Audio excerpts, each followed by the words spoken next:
ñu ngi fii actuellement avec les coachs de ESP et UKO.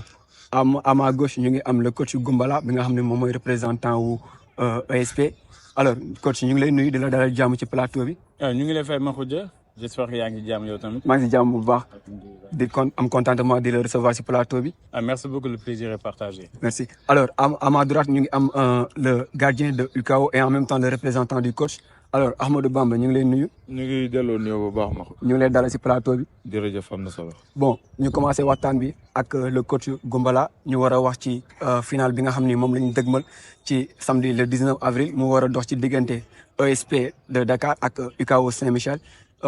Coach ñu ngi lay ndokkeel aussi di la recevoir encore ñu war a wax ci final bi nga xam ni ñu ngi ci jëm le 19 avril mu war a dox seen diggante ak ESP. Alors équipe ESP bi ñu gis ni ren dafa retrouver waat dynamique bu première édition bu EFL bi mu indi woon ba jël coupe bi. Même fekkee ni année passée yi amoon na difficulté mais ren jii nii gisaat nañ équipe ESP boobu noonu. Alors loolu lan mooy secret bi.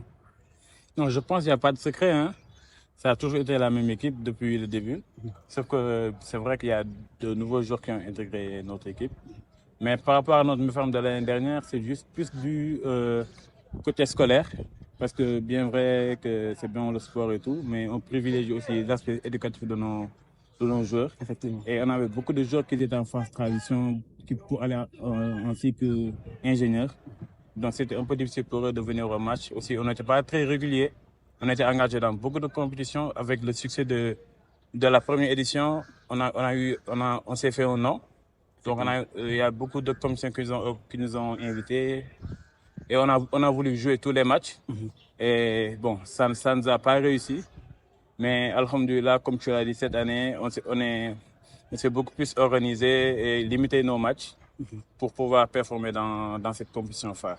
Alors, donc on peut déjà dire que l'année passée, la malédiction du champion m'a rattrapé. Oui, je peux dire que c'est la malédiction du champion parce qu'on a été éliminé en phase de poule. Donc on peut dire que c'est la malédiction du champion. Bon, équipe ESP l'année passée, bon, mu nekkoon équipe bu nga xam ne déception totale la andi woon ci ñu koy yàgg seetaan mu ñëwaat ren jii nii changer dynamique bi retrouver waat équipe bi nga xam ne moom la ñu xamoon. Alors final bi ñu jëm nii est-ce que da ngeen garder même dynamique bi wala aussi il y a quelque chose qui change par rapport ak différents matchs yi différence bu am ci match EFL bi ak Super Coupe bi. Non, je pense que la réponse serait assez logique. Je pense pas qu'on doit changer de mentalité, vu que ça nous réussit depuis le début. Et c'est vrai que ça sera pas un match facile face à IKO, parce qu'il y a beaucoup de joueurs de l'équipe qui sont anciens membres de IKO Saint-Michel. Moi-même, je suis ancien membre, j'ai eu mon bac là-bas. Donc, c'est deux écoles frères qui jouent le même football et qui ont la même mentalité du football. Donc, ça sera pas un match facile, mais nous aussi, on va pas changer de mentalité. On connaît pour notre attaque, on va attaquer, on va défendre et on va faire le nécessaire, Inch'Allah. Bon, donc, vous confirmez ce que Amadou Diop avait dit par rapport à votre équipe. Bon, il a dit que ESP est meilleur. Alors, vous confirmez? Il n'y a pas de débat, ça c'est sûr. C'est sûr. Okay. Même si personnellement, je n'ai pas encore regardé un match de IKO, mais tel que je connais mon équipe, je n'ai pas de doute là-dessus, franchement. Okay. Bon, Ahmadou Bamba, ñu dégg le coach ESP bi wax mu confirmer exactement li Amadou Diop waxoon ci émission Star EFL épisode 1 bi mu ne que équipe ESP bi mooy la meilleure équipe voilà de la compétition d'abord et aussi c'est la meilleure équipe pour la finale bi nga xam moom lañu dëgmal. Bon, d'abord dama leen nuyuwaat bu baax. ñu lay fay. Donc avant de commencer, j'aimerais d'abord vous féliciter, vous encourager tamit. Merci. Parce que yéen a ngi def liggéey bu am solo. Bon, bien vrai que nous sommes des étudiants, mais quand même vous permettez aux jeunes de s'exprimer, aussi de créer benn cohésion parce que li may wax chaque jour rek le football est un facteur d'union quoi. Voilà loo xam ne la day boole. Bon étude bon am na pression bi ci nekk mais aussi yéen RECAP permettre ngeen ñu aussi ñuy xaw a divertir parce que nous tous nous sommes des passionnés du football. Voilà, je tenais aussi à remercier Horizon Voyage parce que boobu léegi ñoom ñu ngi leen accompagner voilà depuis le début te boobu léegi bàyyiwuñu waaw ñoom ñu ngi ànd ak yéen liggéey bi donc ñu ngi leen di encourager bu baax di ñaan yàlla aussi seen ànd bi saa borom saxal ko inchallah.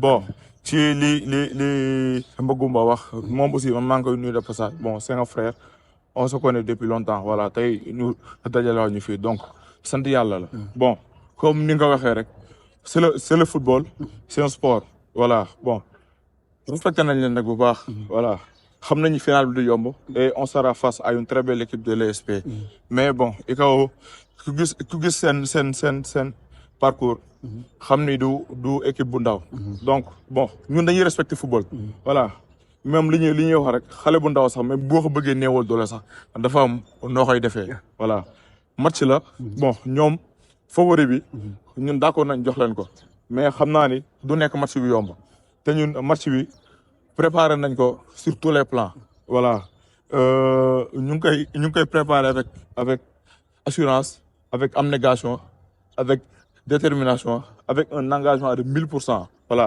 ñoom lu mu leen jaral benn jaral nañu ko lu ko ëpp. te le 19 incha allah bu arbitre bi doxee suñu diggante am nañ yaakaar ni luñ liggéey dinañu may ndam incha allah.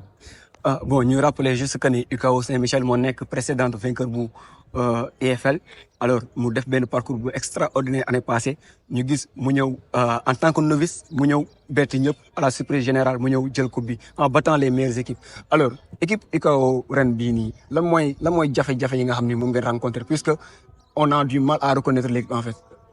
Bon déjà l'équipe d'UCAO c'est une équipe qui monte en puissance.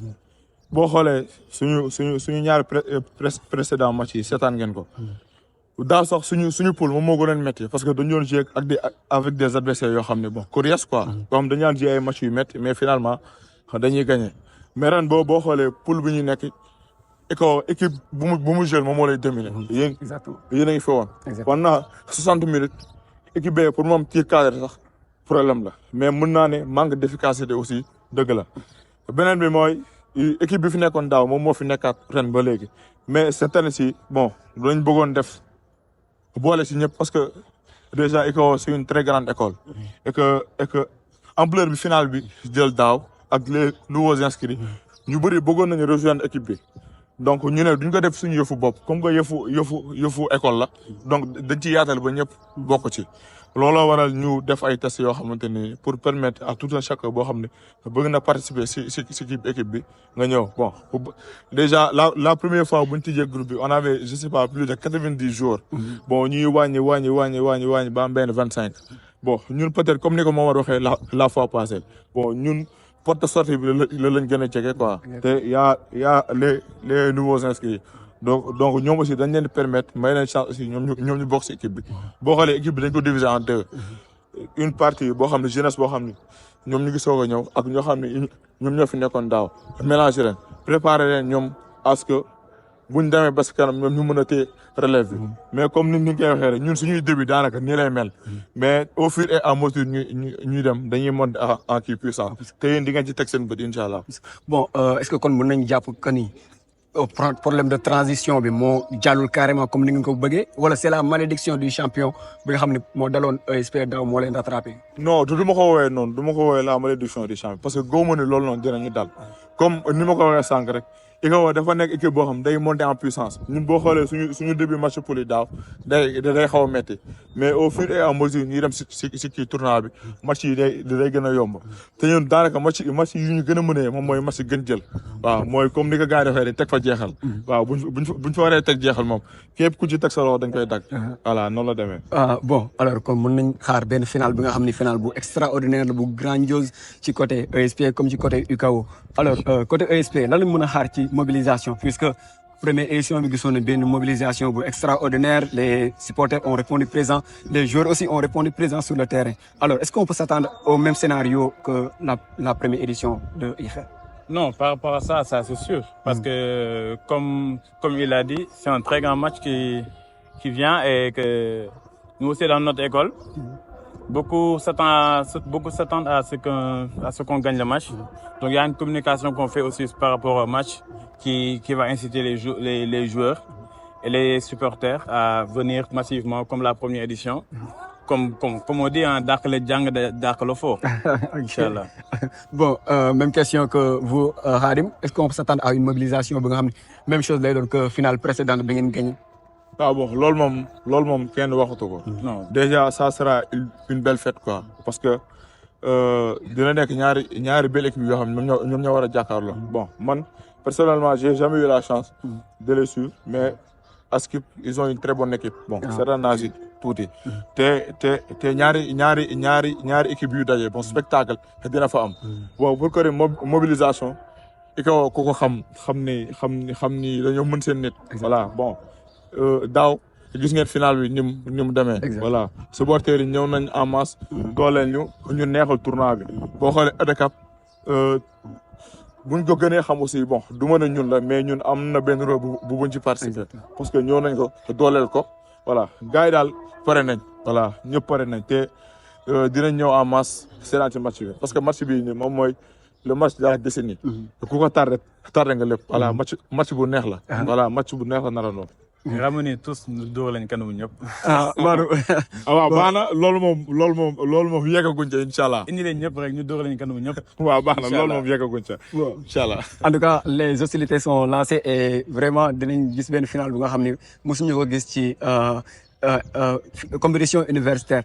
alors ñu wax ci ki nga xam ne tey jii moo waral final bi mooy notre sponsor bi nga xam ne tey bu ñu demee ba am benn marge de progression ci compétition yi mun naa ne en grande partie moom la muy Horizon Voyage. alors lan ngeen gisee impactu sponsor yi nga xam ñoo war a mën a ñëw jàppale carrément compétition universitaire yi. puisque Horizon Voyage ñëw na moom voilà il a joué sa partition vraiment def na lu liggéey bu am solo pour que ñu mën a continuer carrément ci compétition bi. voilà la ngeen gisee impact sponsor yi ci compétition universitaire. Bon, par rapport à moi, ce que je dis, par exemple, pour que les sponsors viennent, je pense que ça doit être quelque chose de naturel. Parce que quand on voit la compétition, comme mon frère Bamba l'a dit, le sport, c'est le football, c'est un sport pour unir. Et il y a la pression, il y a la pression des études et tout. Maintenant, ce tournant aide les étudiants à un peu sortir des cours, venir s'épanouir.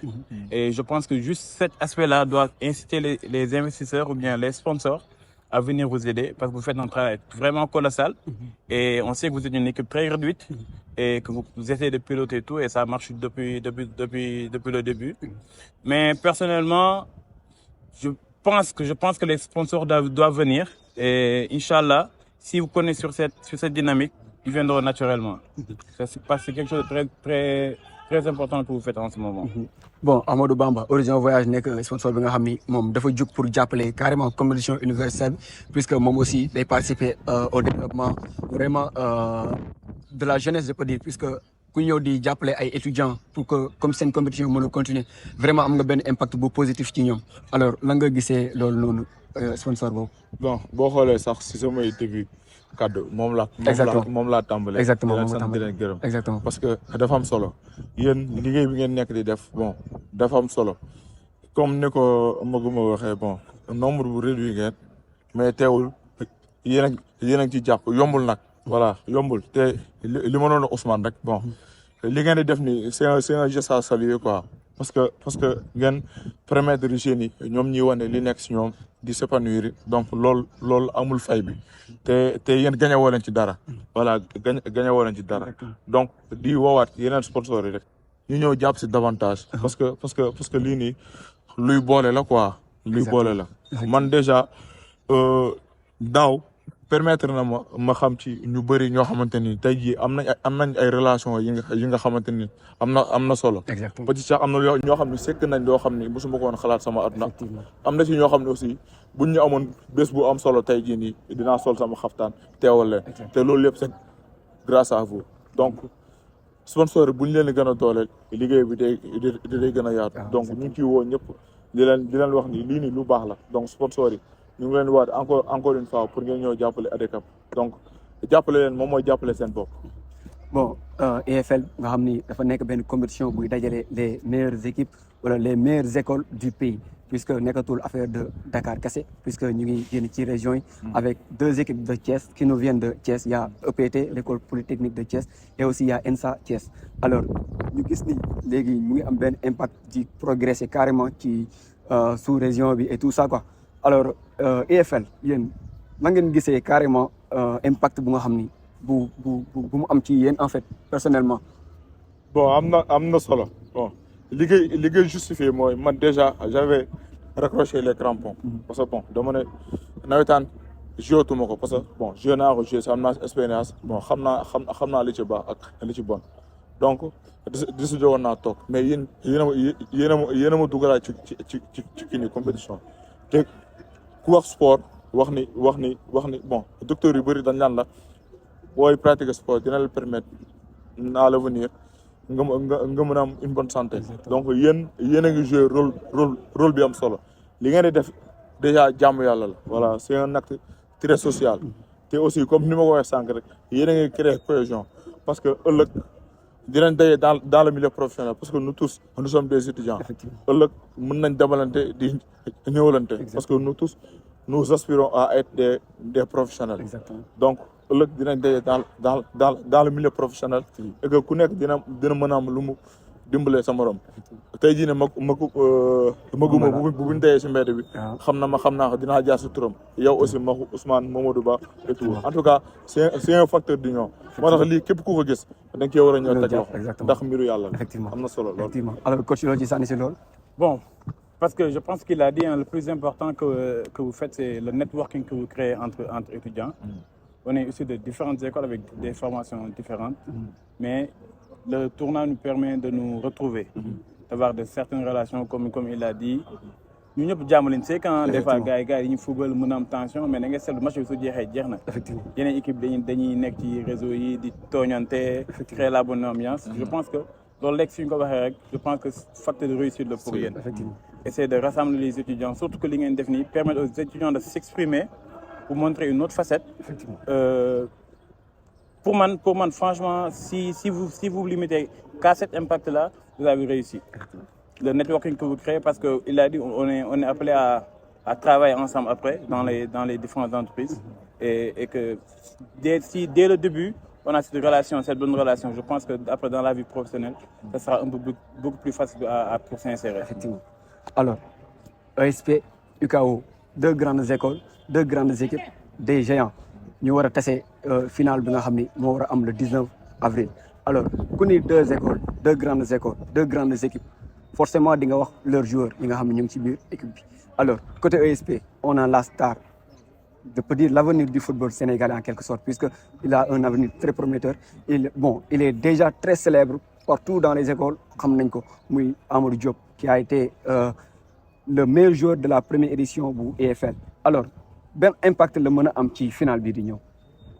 Non, je pense que ñëpp xam nañ ko Amadou Diop c'est un très bon joueur, mais il ne faut pas se limiter à Amadou Diop, parce que c'est un collectif qui joue, je pense. C'est un collectif et Amadou Diop il est performant grâce au collectif. C'est vrai qu'il se distingue parce que c'est lui qui est notre meilleur buteur, notre meilleur joueur. Très jeune, faut le souligner. Il est très jeune et alhamdoulilah, on est heureux de l'avoir dans notre effectif. Mais il ne faut pas se focaliser sur lui. Le danger peut venir de n'importe où. Et je pense que ESP, comme tu le dis, notre force, c'est notre collectif. On joue ensemble parce que c'est une équipe qui joue ensemble depuis minimum 2 ans, même s'il y a de nouveau. Mais je pense que la principale force, c'est notre effectif, c'est notre collectif. Bon, est-ce que Nekol aussi, peut-être porté équipe durant toutes ces années, peut-être l'année passée aussi, absence de jouer toutes les performances. Alors, on a retrouvé ESP comme on l'a dit au début. Alors, est-ce que l'OL aussi m'a poussé à ce que il a forcément un impact pour cette équipe? Non, comme je t'ai dit, on ne peut pas nier l'impact de Amadou Diop dans notre équipe. Parce que dans chaque équipe, il y a un booster. Celui qui fait tout le temps la différence, des fois quand c'est compliqué, c'est celui qui débloque la situation. Mais comme je t'ai dit, il ne faut pas se limiter seulement à Amadou Diop. C'est un excellent joueur. C'est notre meilleur joueur, je peux le dire, c'est notre meilleur joueur. Mais notre force, c'est le collectif. C'est notre collectif. Même s'il n'est pas là, il y a d'autres qui sont là qui peuvent faire la différence. Et Inch'Allah, on va tout faire pour le protéger toute l'équipe. Et bon, je ne pense pas qu'il y aura une certaine agressivité entre les joueurs parce que, comme il a dit Bamba, nous sommes frères. Et le plus important, c'est de montrer une bonne image. Exactement. Alors, côté UKO, on a le Ballon d'Or, un joueur très technique, un joueur avec une grande vision, très facile. Bon, on a l'impression qu'il n'est pas facile en fait du football, puisque Dalam, TM, et Mounani Mounam. Alors, qu'est-ce que vous pouvez dire à propos de Mamadou Diouf, le précédent Ballon d'Or? Mamadou Diouf, voilà, notre capitaine emblématique, voilà, un très grand joueur. déjà comme ni nga ko waxee rek c'est une personne qui assure mais également c'est une personne qui rassure. Voilà un très bon joueur de football. Voilà man bu nekkee sama kanam sama xel day dal comme ni nga ko waxee sànq rek ci dal ci tey te c'est un génie du football. Exactement. te joueur boo xam ne dafa polyvalent. Voilà il est capable de jouer à tous les postes. mu nekk ndaanaan vraiment bariwul li ñuy faral di gis un axe central jël meilleur joueur de la compétition. Exactement. Bien vrai que y avait de très bons joueurs l'année dernière suñu équipe boo xoolee l'exemple de Boubacar Cissé. Exactement. Un très bon joueur. Bopp. Donc bu ñu demee ci tournoi bi yëpp ñu ne la yow un axe central yow yaay jël ballon d'or bi tu es le meilleur joueur de la compétition ñun ñëpp pour nañ taxawaat xoolaat ko mu nekk ndaanaan qualité am boo ko doon wax tey doo fi jógee. Voilà joueur bu am vision. Exactement. un très grand leader et un très bon chef de troupe. moom bu la jiitelee da lay rassurer di la assurer. te moom mu nekk aussi nit ku baax nit ku oyof voilà une personne qui a le sens du partage. Momar daal lépp lu ñu mën a wax si moom des na en tout cas bokk na ci suñuy meilleur homme. waaw dañuy sant yàlla nag bañ bokkee équipe waaw. Alors bii nag question bu nga xam ne yi ñaan ñëpp la yéen a ko moom c'est-à-dire que ñu gis offensivement on peut dire que cette année-ci ESP ci côté statistique elle est meilleure mais défensivement aussi côté UCAO ils sont vraiment très costauds derrière. Alors est-ce que mën nañu xaar final bii nii mu nekk match bi nga xam attaque défense la wala y aura benn daje ci football en fait. Non mais je repose la question à Bamba pour dire qu'est-ce qu'il pense, comment il pense que le match va se dérouler. Bon déjà final bi rek yaa ne boppam quoi.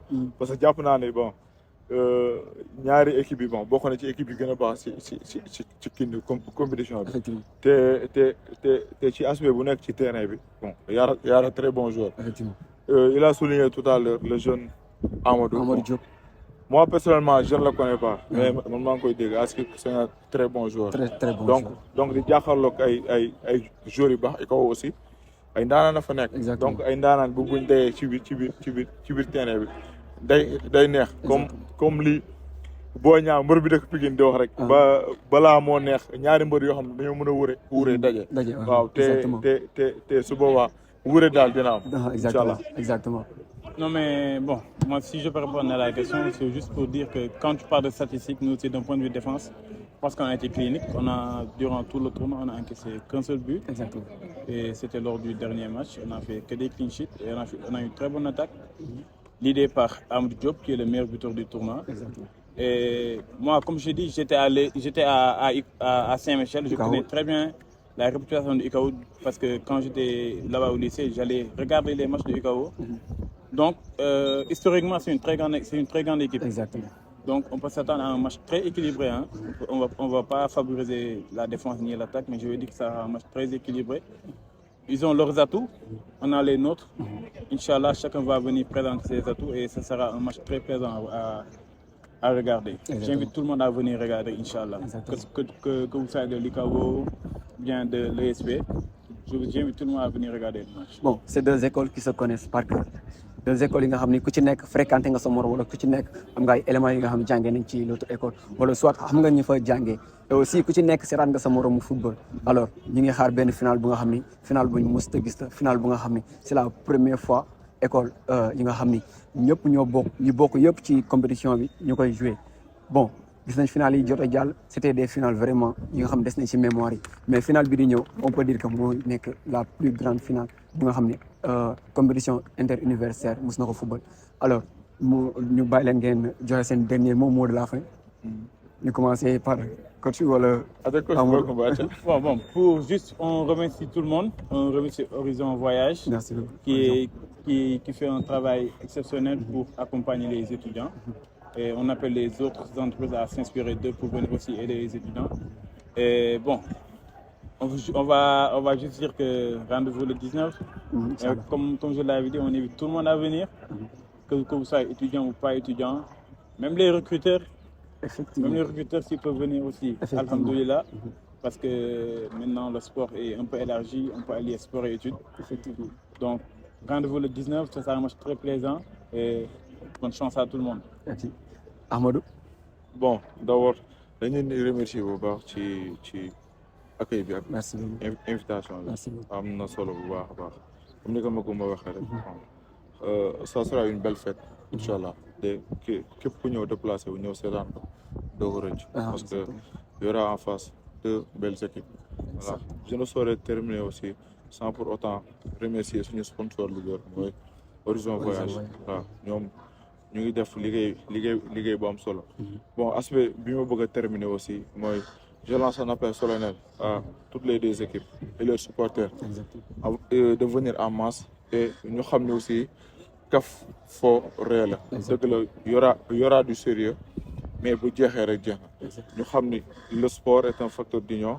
nous sommes des intellectuels d'abord voilà day boole warul tàkkale te match yi dañ ko war a jouer dans le fair play et la sportivité di ci woowaat ñëpp képp ku ñëw nga àndaale loolu nga xam ni kaf fooree la benn 90 minutes moo ñu boole bu jeexee jeex na ñoo bokk ndey ñoo bokk baay jaa ngeen jëf.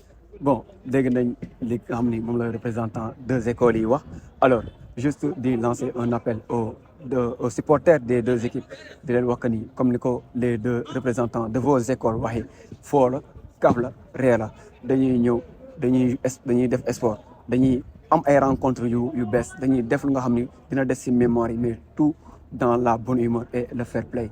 Aussi di remercier notre sponsor Horizon Voyage di lancer un appel aussi aux autres potentiels sponsors yi nga xam ni bon peut-être ñi ngi suivre émission bi ñi ngi suivre aussi compétition bi di leen wax que ni fii boo fi ñëwee aussi seen njariñ la suñu njariñ la njariñu ñëpp la puisque tout le monde va y gagner mais aussi vous allez aider les étudiants à vraiment se montrer leur talent en fait pour que tout le monde mën a gis carrément que ni étudiant du jàng kese la mën il y a un talent bi nga xam ni mu ngi si ñoom mais peut-être amuñu benn moyen bu ñu ko exprimer mais à travers ADCAP à travers IFL ñu koy wane ñu koy exprimer bon c'était tout pour l'émission d'aujourd'hui merci beaucoup. yaa ngeen jëf jaajëf. et bonne chance coach. Bonne chance. jaajëf.